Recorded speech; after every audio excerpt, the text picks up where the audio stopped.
Hi, this is Dan Aykroyd. He's progressive. He's beautiful. He's thoughtful. He's intelligent. He's powerful. He's positive. He is Stephen Cuoco on Power 98.5 Satellite Radio. Empowering listeners from the US to the UK. Live on air with Stephen Cuoco. I made sure that I was fresh, feeling vibrant, clean. I took a nice hot cold shower because I knew I was going to have Aunt Chippy on today. And I'm not going to lie, I was in a space where I made myself a very good lunch. And then I laid down, I did some meditation, a little bit of reading. I did my prayer. I wanted this interview to be a blessing and to serve both of us. And I just, I wanted to make sure that I was on. I take showers, at least, definitely. I mean, you guys know this. I take 2 showers a day. I take one to start my day. I take one before I go to bed. I have to take a shower before bed. There is no way that I'm going to go to bed, whether it's having an hour worth of feeling musty or a couple hours, we're going to bed clean. And my Sicilian grandfather always mandated us kids to shower before bed. So for the last 50 years, I literally have been having 2 showers a day. Yeah, no lie. You're listening to Live on Air with Stephen Cuoco on Power 98.5 Satellite Radio and Biz Talk Radio. Download the app, tune in on Alexa. Power 98.5 is available on Apple Music, 200 countries and counting.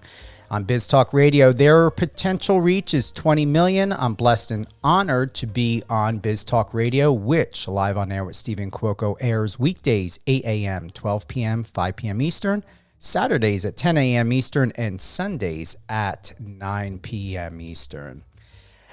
I've got someone who I consider family, a friend. She is considered brassy, but she is the love of my world and has brought so much joy to me. We met in Vegas at the live taping of Kelly and Mark. We met in the family friends VIP section, had a wonderful conversation. The staff spoke highly of her. I heard that she had recommended a long time ago that Kelly and her husband, Mark, should be doing a show together. And I always had thought that as well. I always felt that. Kelly's husband, there's something incredibly amazing about him that I enjoy watching the show. And to have watched them in Vegas live on that incredible set that was built out for them was amazing. And what you feel on TV is the same in person. But I feel that when you're able to be in their presence and to really see how they interact when they're not on camera and when they're like not on stage, it's remarkable. And they've been together since her young days of on, I believe it was General Hospital or One Life to Live, something like that. But now we're going to bring up Aunt Chippy. She's in Vegas, where I was for probably about 7 years, not missing the weather out there at all. Aunt Chippy, what's happening? What's grooving out there in Vegas? It's still hot. You didn't bring any cool weather here, that's for sure. You didn't leave anything. You didn't take the hot weather with you. So here I am, stuck in the house again, waiting for you to call me. The highlight of my week, don't ask. I celebrated my 85th birthday for the last week and a half, 2 weeks actually. And I've had more lunches and dinners than my body knows what to do with. So I don't think I could find anything that fits me in the closet. But I agree with you about Kelly. I had said to her a long time ago, why don't you just get that good-looking guy husband that you've got? And finally, when it did happen, I just wrote one note. I just sent a note, and I just wrote the word finally on the note, like, and I mailed it to them, like, I'm glad it happened because you're right. They're a great couple. They really are. And good people, good people. So I've been celebrating this birthday. I didn't think I'd live this long. I thought somebody would kill me by now, but nobody either got close enough or is brave enough to try and kill me, or I just won't die. I don't know what's going on. No, you're a Brooklyn girl. You're from New York. You're not going anywhere. That's true. That's true. I and I still sound like it's funny. My brother, my sister, and I were, we're all raised and brought up in the same place and everything. They don't sound like they're from Brooklyn, but I don't know why God said to me, "You're keeping that accent no matter where you live." I've been out here for almost 50 years, and I still sound like this. And people look at me like I just got out of the car from Brooklyn. Okay, all right. But anyway, everything is good, thank God. I don't shut the TV off 27 hours a day because all I got to say is this. I just want people to go and vote. Please, please go and vote. Our ancestors have worked hard enough for us to be able to have that privilege. And I have talked to a few people that kind of take it like, well, I'm not in the business. I just think that people should just get out and vote. It's a privilege that was given to us, fought for, and people died for, and we got to do it. What else do you want me to tell you? Who else can I annoy? Tonight I'm going to finally find out if my nephew finally gets an Emmy for his show. Does he? He's been up for I don't know how many times, but we're going to see. Two of my daughters are going to the awards tonight, and I'm just keeping my fingers crossed that if God wants it, then it shall be, and I'm hoping that he does that and he works hard at the show. He's incredible. Yeah, he is. Pain in the ass, but he's incredible. You've said that on several skits, and here's what I like most, and I'm not dialing it back to take away from the spice and that flair that you have, that we have as East Coast people. But what I enjoyed after our conversation about last week it was, I binge watched a lot of the videos, and you know what? Once again, for what it's worth, and this is why we're here, is the family dynamic of the show. They pulled some really clever, crazy practical jokes on you, but it's so amiss in this day and age because we see so often online, on television, everywhere else, people trying to divide family. You guys, I think, are the only ones that are intact by sharing such connection. We've been very, very lucky. We really have. I mean, God bless everybody. Jimmy is now doing a number on my youngest daughter, Mickey. Now I see her. He takes her on the show and does all kinds of weird things, and then giggles. I love the way he giggles. He can giggle better than any four women I know, honest to God, especially if it's happening to somebody in his family, and he does it with love. I have to say that. He's a little bit on the crazy side. I have to blame that on the family, I guess, is just a little on the tilted side. But we do care about each other, and nobody goes out to kill, murder, or maim anybody. It's just not that kind of a family. We kind of try and lift everybody up. If you're kind of down, you got 20 people there dragging your butt out of the sand and lifting you up and saying, tomorrow's a better day. Tomorrow's going to be a better day. And we hope that. I hope that for everybody. I really wish it was contagious, like the mumps or the measles, because it would be such a better place to live in. I'm just sometimes very sad when I hear sad things. I don't get my kicks on things not being good, but we're very lucky where we really are. But everybody, it seems to come natural. My nephew Sal is another crazy one. he and Jimmy are like they're attached at the hip. You know, they do crazy things with together and to each other and to everybody else in the family.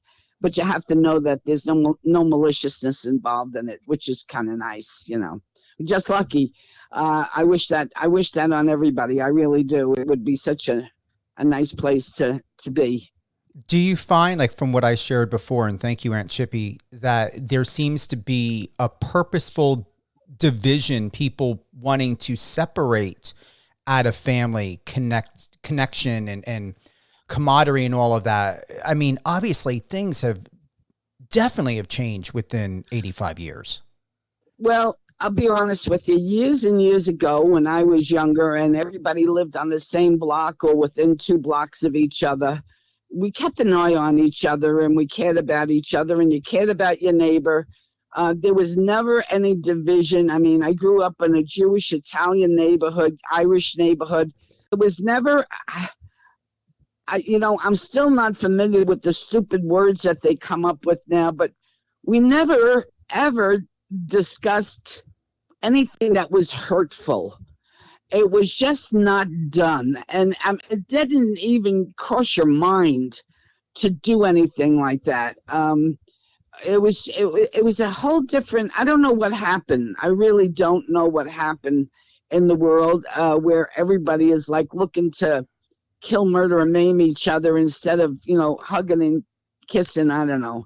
We just, there was just never any of that division either in my family or my block or in my neighborhood, It's sad. It really is sad because it was better then.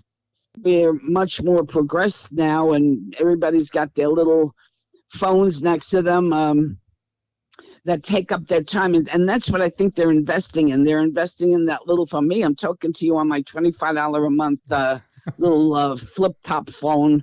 And everybody else, why don't you get a real good one? We'll get you a good one. Jimmy has promised, I will buy you the best one there is. I don't want it. I just want this little flip-top phone. It's easy for me. But I really wish sometimes it would go back to what it was, because it was better then. And I don't know if anybody will agree with me, but when I go to visit my grandchildren, my grandson, who's 10, says, "Okay, Grandma's here. Put the phones down." Mm-hmm. Thank you. Mm-hmm. Yeah, I like to see their faces. I don't want to see the top of their heads because they got their faces in the phone. I think and believe, because of really good people like you, honestly, you've got to have that balance. There are some things you shared with me, in private conversation, but I'm just going to say that I can relate to that because the fundamentals that I had learned from my grandfather and from my parents who adopted me is why I am who I am today. And in comparison to see how kids or even people my age and younger are, it's astonishing of what's happening here, because I'm not conforming to anything. I'm the rule of law of how to be at least fairly comparable as a human being should still exist. I from your mouth to God's ears, it should really, that's the way it should be, and that's the way it was a better way, because we cared about each other. We really did. I remember a story. We were on the block, and Mrs. Schwartz down the block called me over. Chippy, come here. What's the matter? I need bread. Go around the corner to Frank, get the bread. I said, okay. I went and got the bread, brought it to her, and she gave me a nickel. And I came home. I was so excited. My God, a nickel was a lot of money. I went home. I said to my mother, Ma, look, I got a nickel. She said, where did you get the nickel? I said, Mrs. Schwartz gave me a nickel because I went to Frank and bought the bread. She said, and now you know what you're going to do, don't you? I'm like, yeah, I'm going to spend the nickel. She goes, no, you're bringing that nickel back to Mrs. Schwartz and telling her you don't have to pay me to do that. I do it anytime. And you learn things from that. Like, I don't know. You just learn certain things that are the right thing to do, the wrong thing to do, and try not to do the wrong thing. I don't know. You reminded me of something that happened yesterday. The FedEx guy who happened to be on his phone delivered my neighbor's package to me. And I saw him get out of the vehicle, and I'm thinking to myself, I'm not expecting a package. So what on earth is he bringing? So I go downstairs, happen to be something, my neighbor's mom. She ordered, I called up Richard. I was like, I've got one of your packages here. I said, it's got this person's name on it. He's like, yeah, that's my mom. She ordered sheets. I said, well, I'm not going to leave it outside. Not that I live in a country, not that we need to worry about porch pirates, but you never know. I mean, just to be safe. I said, do you want me to keep it in here? I said, I'm going to be going. I got to head to the studio. I'm going to be doing an interview. I said, I can bring it over if you're home. He's like, no, we're out of town right now. He's like, the boys are there. He's like, just go put it on the front porch. I said, are you sure? I put it over there. They do have one of those Ring doorbells. And I did text him. I said, all right, it's on the front porch. I placed it kind of hidden, so on and so forth. But that's the thing. How many people are giving other people their packages back, It's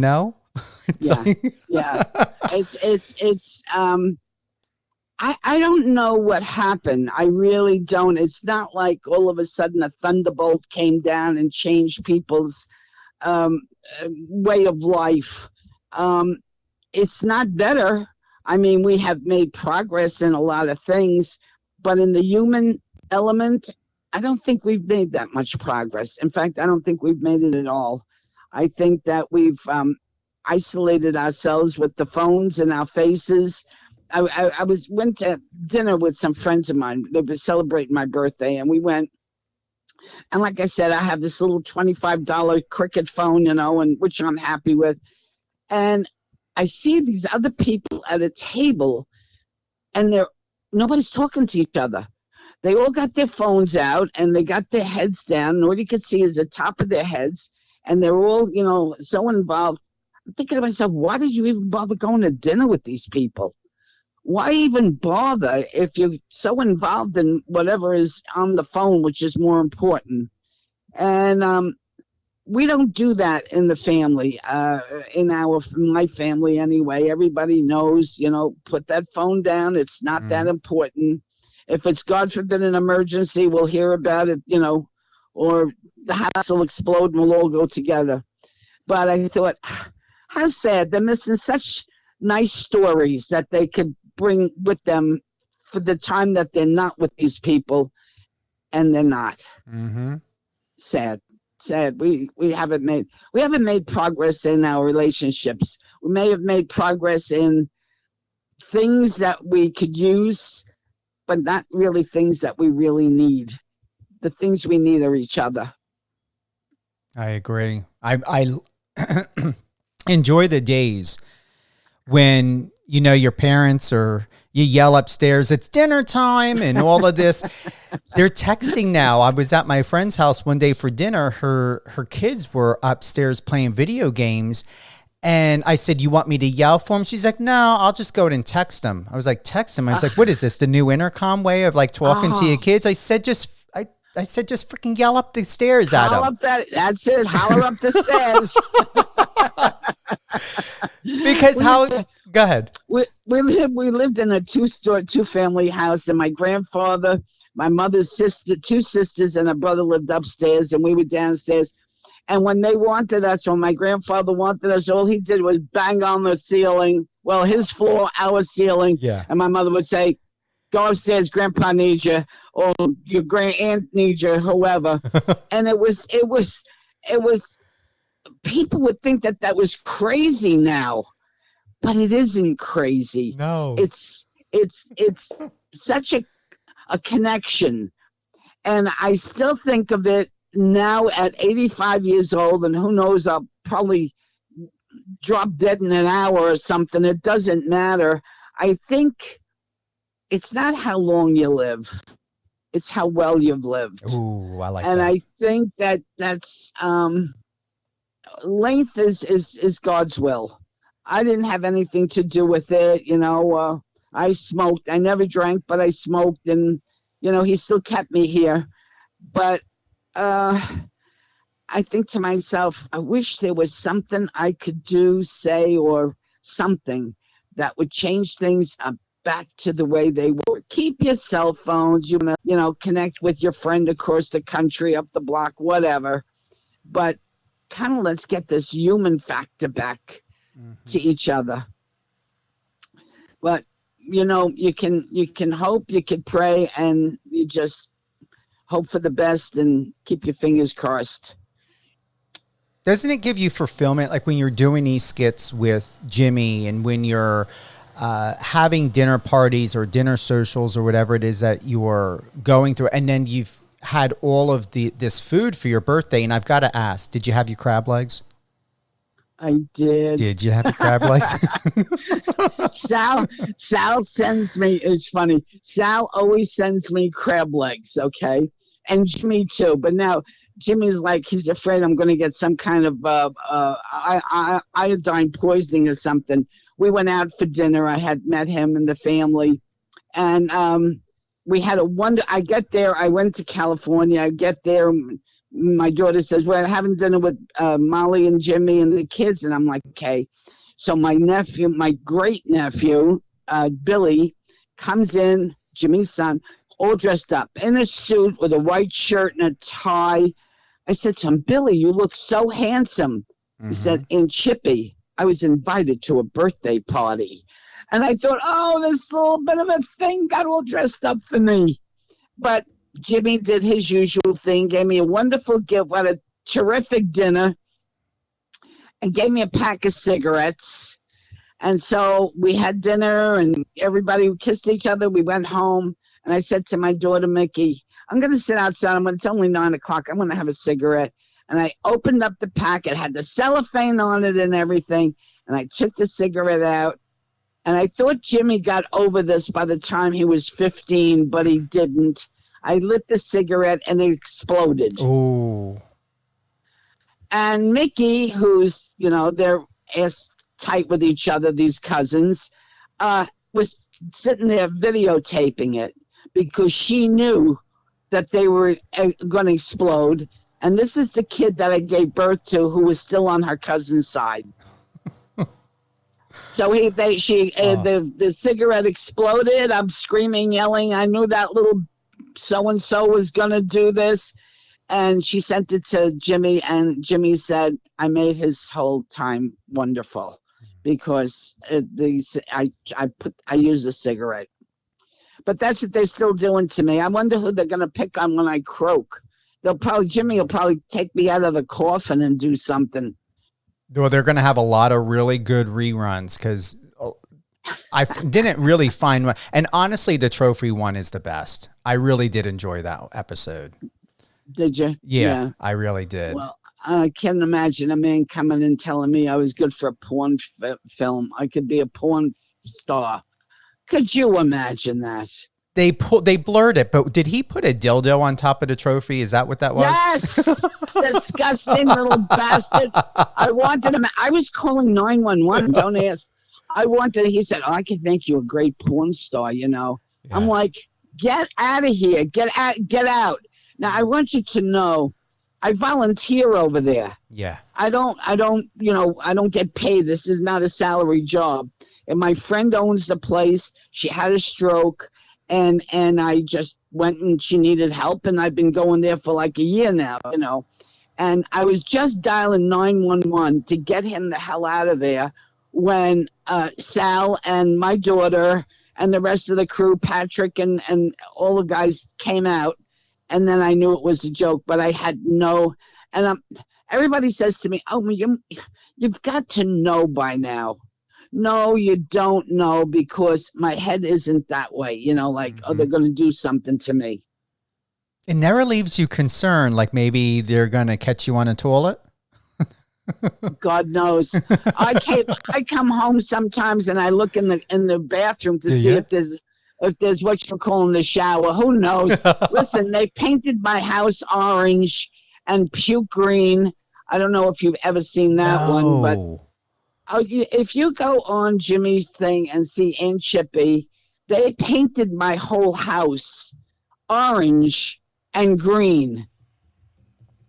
and they've done well. You saw them. They put the car in. Jimmy's so good. I had said to him, "I'm so proud of you, Jimmy, that you bought your old teacher a car." People 40 years later, they don't even remember the teacher's name, but you remembered that he was a nice guy. You had the money to be able to do it, and you bought him a car. And he said, yeah, he was a nice guy, so I wanted to do something nice for him. And then he went and put a car in my living room. Oh, my God. And yes, had to take out my dining room set, had to take the glass doors off the walls and back the car into my living room. And my nephew, Sal, was going back and forth in my living room. I thought he was going to crash the whole place down. But that was the car he bought for me. Wow. I said, so you get the guy that you bought it for, your old teacher, did you put it on the street or did you put it in his house? He said, him I put on the street, you I put in the house. I know. But anyway, he's a good boy. He really is. He's got a good heart. And I guess my life would have been a lot more boring without him in my life. Are you happy and surprised of just how well you two just coincide so perfectly together? I have the video of where your garage is orange, your home is painted that hideous green. Yes. I'm surprised I missed this one. I'm just, do you feel blessed? I mean, how do you really feel? What is that word or what comes to your mind? Okay, I don't know if blessed would be the great word for it. I think you're being a little magnanimous in your vocabulary. It's always, I'm always in shock. And people say, oh my God, you should know by now. Well, you don't, because, I baptized this kid. And so I didn't expect him to be crazy. Mm-hmm. And so when he does crazy things, I think to myself, I didn't even think of stuff like that. Where did it come from? But my father was a little bit on the crazy side. My father's family were jokesters and did jokes to each other, and they loved each other like to the teeth. They were 6 boys and 6 girls, and they called each other if they referred to each other, they would say, Brother Joe, Brother Sal, Brother this, Sister Sophie, Sister Lucy. That's how they were. And that's what we were brought up in, really, where that relationship, that connection was never forgotten. It's like, this is your family. You do right by them, and things will be okay. And Jimmy just is a little on the tilted side. That's all. He's tilted. I said to him, why don't you do this to your mother? He said, she never falls for anything. My sister his mother is incredible. She's on a cruise now to see the Northern Lights. I hope to God she sees them. We speak every single morning. Yeah. And I haven't spoken to her in 7 days, and I miss her terrible. But, his mother doesn't, for she just looks at him, shrugs her shoulders, and walks away. Mm-hmm. And me, I get I can't keep my mouth shut. That's probably why he keeps picking on me. It's perfect. It literally, it's perfection. And you guys been doing this for how many decades? Or he's been doing this to you for how many decades? It's been a long time. He's been doing it to me since he's 56 years old, 56, 57 years old. He's been doing this to me since he's about 11. Wow. Since he's about 11. He was able to get these blow-ups that you put in cigarettes, and he would get in my purse somehow and put them in there, and I'd light up a cigarette. It happened in a casino. I was in a casino waiting for my mother to finish playing bingo, and I lit up a cigarette, and the cigarette exploded. And a woman on my right dove to the floor, and the guy on my left got hysterical laugh. And I said, damn kid, he did it again. He ruined a whole pack of cigarettes. And I threw the cigarettes away, and the guy says to me, "Are you going to throw them away?" And I'm like, "Yeah." He said, "Can I have them?" I said, "Go ahead, take them." So he took them, and I don't know how many people he got with it, but I'm sure Jimmy put an explosion in every one of those cigarettes. Oh, But he my did God. it since he was a kid. Yeah. Are you? I thought he got over it until my birthday, and he had to celebrate it with another explosive cigarette. Does he really not want you to smoke? Because I know on the one episode with the doctor prank, you said you only do 2 cigarettes a day. Do you still Yeah. only do 2 cigarettes a day? Yeah. I have one after lunch and one after dinner. I never smoked in the morning. I don't even like the smell of smoke in the morning.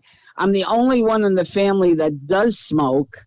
My husband had given it up when he was 40. He just stopped smoking. He said, I had enough of this.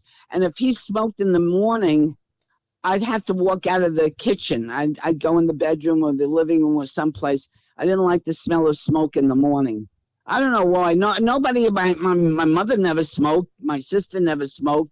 My brother once in a while would smoke a cigar or something. I don't know why I do. But I smoke 2 a day. That's it. You never have smoker's breath, do you? Never. Well, I mean, how close are you going to get to me? Not many people want to get that close. Do you take a mint afterwards? Or I'm an ex-smoker. Oh, I yeah. had smoked for a while. So. Oh yeah, I like I said, if I'm having after I have lunch, I like to have a cigarette a little while later, not right away, but a little while later. And I always got something that I put in my mouth, and I don't know, maybe that's why nobody's been kissing me lately. Could be. Could be. Yeah. I don't move out of the house anymore. It's so damn hot here. Yeah, the summers are getting longer. That heat, that's another thing I'm going to tell you, Aunt Chippy, why I'm glad I'm not in Vegas, especially now, is all right, so we did have a hot, how our heat spells can happen. It happened in Yes. July for about a couple of days here.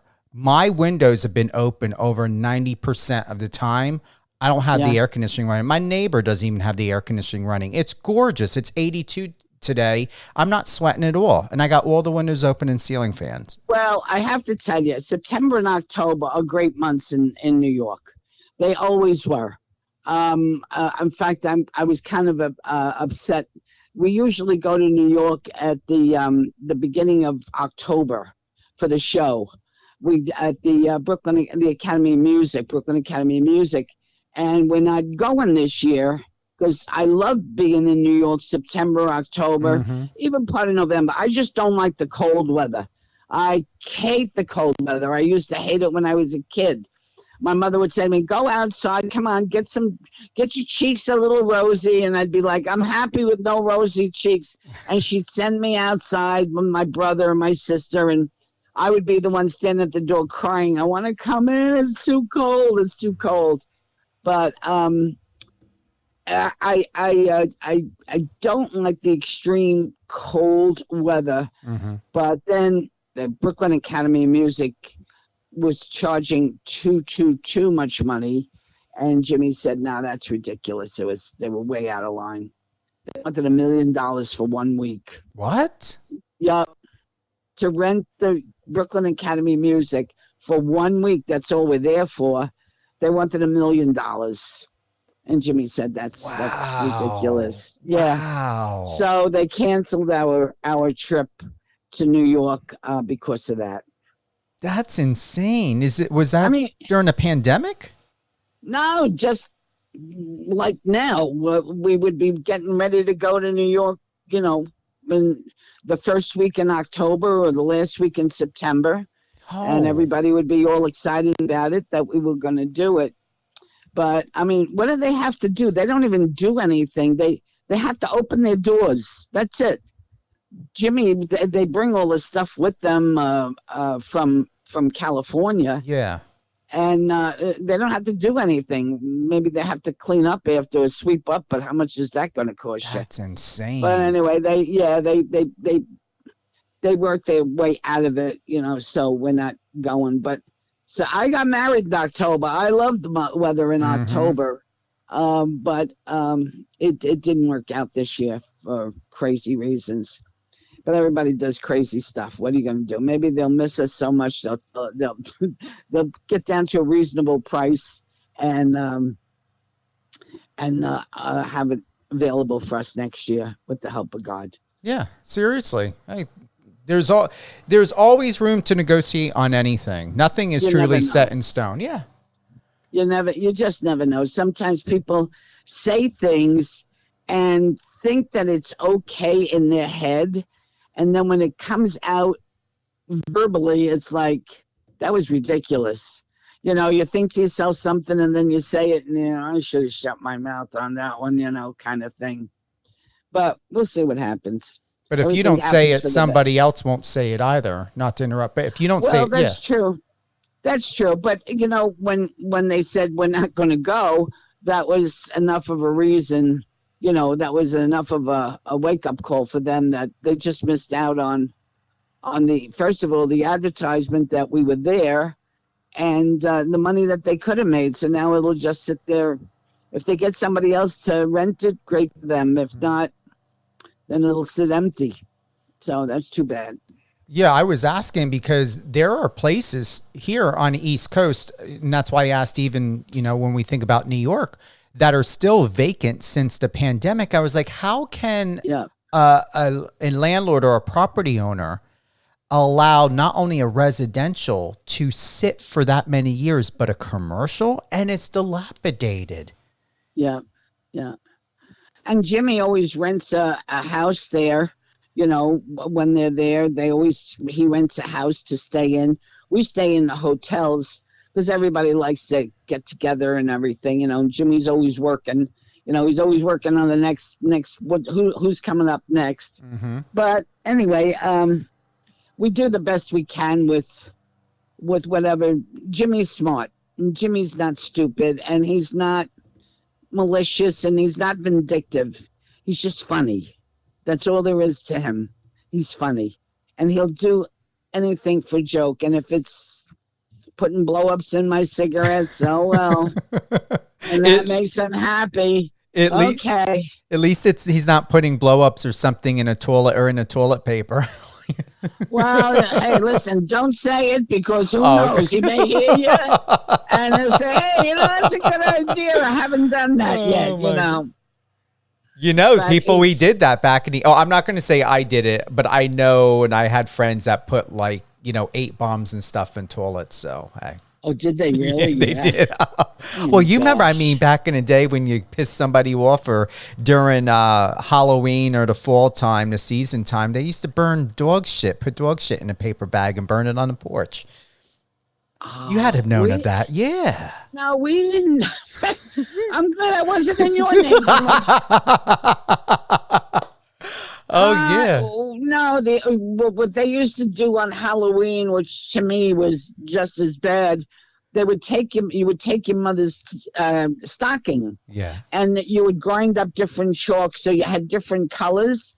And then you made a knot at the end of it. And then you'd beat the shit out of your friends and they'd have a million different colors all over their clothes. And I would stand outside crying, I want to come in, Ma. Ma, I want to come in. And my brother would come here, let me get some more chalk on you, And so when she saw I had enough chalk on me, she would let me in the house because I hated that stuff.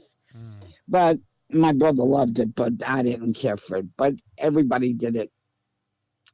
But anyway, what have you got planned for the wonderful people that listen to you? Well, I want to thank you for being with us today on Live on Air with Stephen Cuoco. And I hope this isn't all you're giving them because you've shortchanged them if I'm the best of what you got here today. I think that you are the best amongst the best. And what I saw in you is, and I still stick to it, is you're just somebody that I see that beauty and that greatness in you. And I didn't want anything else but to do what we're doing now, just to sit and have a conversation. Uh-huh.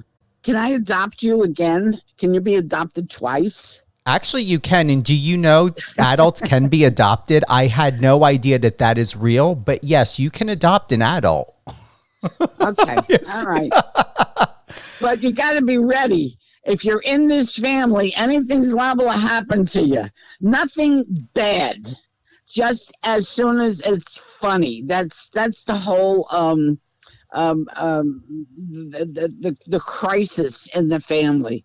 It's got to be funny. And if it's funny, then everybody goes, oh, okay, that was funny.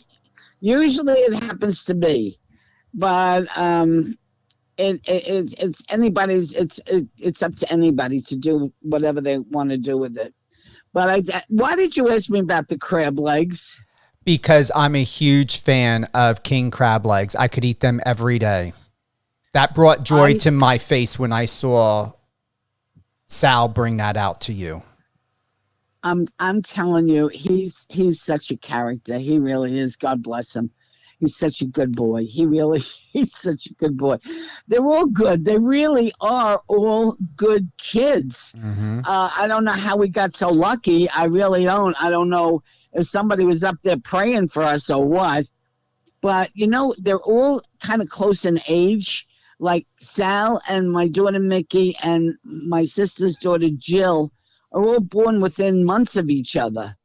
So they're kind of like, it's like they not only got a cousin, but they got a friend. Mm. So it was, lucky for them. I mean, it was great, but that's how they are in the age group, But they're incredible. They really are. I'm glad that when I go that we left somebody good behind. Yeah. And that's the biggest thing that I appreciate with you. And you and I have had several conversations, including the one when we met in person. And that's what I cherish most is I felt safe with you. I felt safe and comfortable around you. And then when we got that selfies, do you remember? You were like, "You want to take a photo with me? No one wants to take a photo with me." And I enjoyed that. And I just want to. They always look around for somebody better looking. I don't blame them. I probably would have done the same thing. Like, you gotta be kidding me. You picked that one? Uh-oh. But it was a pleasure. It really was. And you're a delight and you're a credit. You're a credit not only to yourself, but you're a credit to everybody around you. And I want you to know that you're important and you're cherished.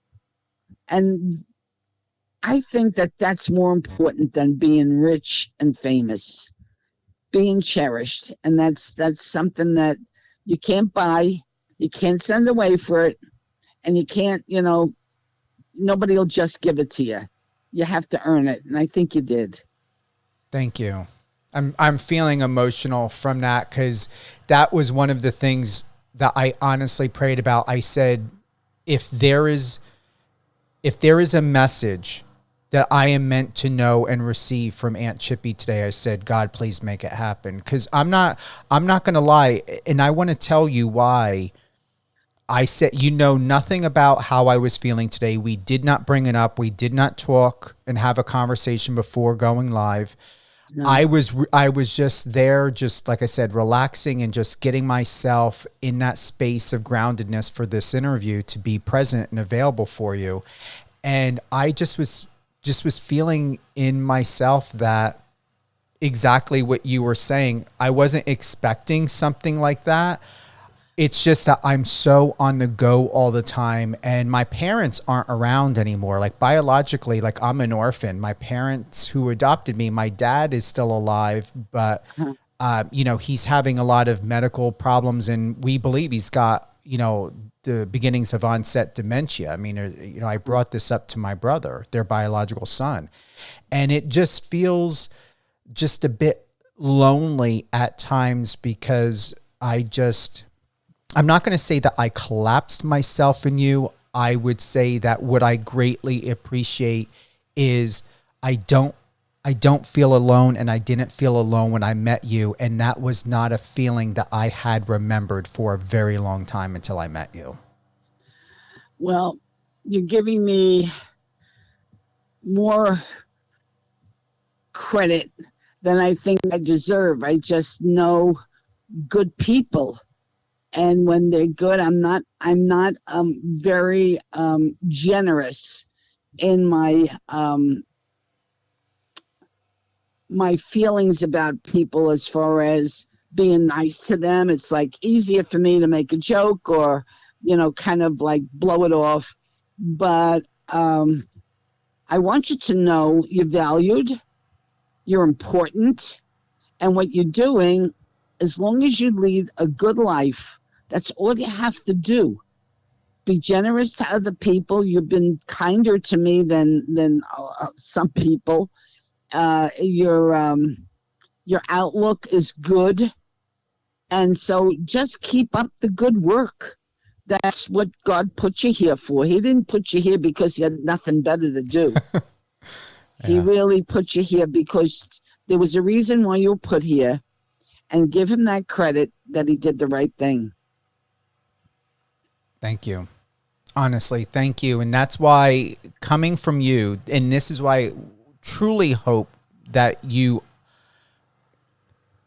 feel and see clearly of why we connected in the way that we do, and why I see you the way that I do is because that this message is supposed to come from you. It could come from anyone else, and I do get, certain praises and support, but it's you being perfectly who you are, Aunt Chippy, that it makes and feels true. And that's what's most important to me. I don't need you to be perfect. I wouldn't want you to be like my mother. Thank God.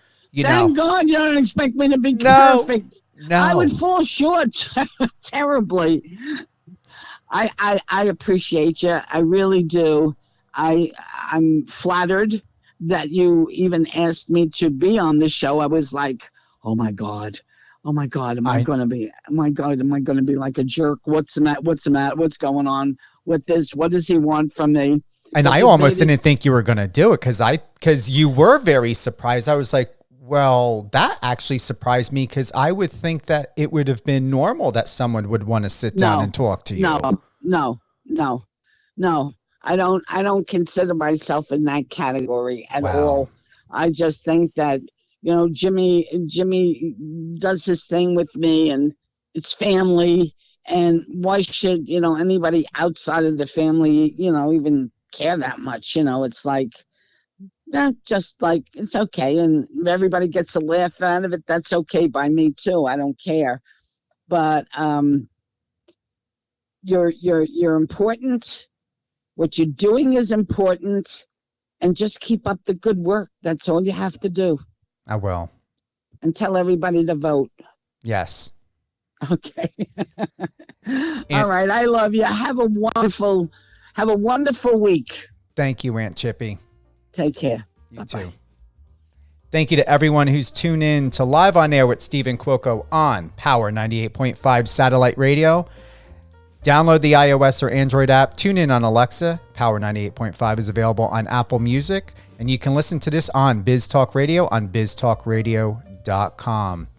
It's also going to be available on iHeartRadio, Spotify, and Apple Music. Apple Music is where Power 98.5 is on. Spotify, Amazon, and iHeart. So once again, if you're unable to tune into the live episode, you will be able to listen to it and to hear it on any one of your favorite podcast platforms. Live well, be well, and do well. And always remember, put your own emotional, mental, and physical health and well-being first in order to sustain and live fruitfully, to be an asset and a resource for someone else. Have a great day, everyone.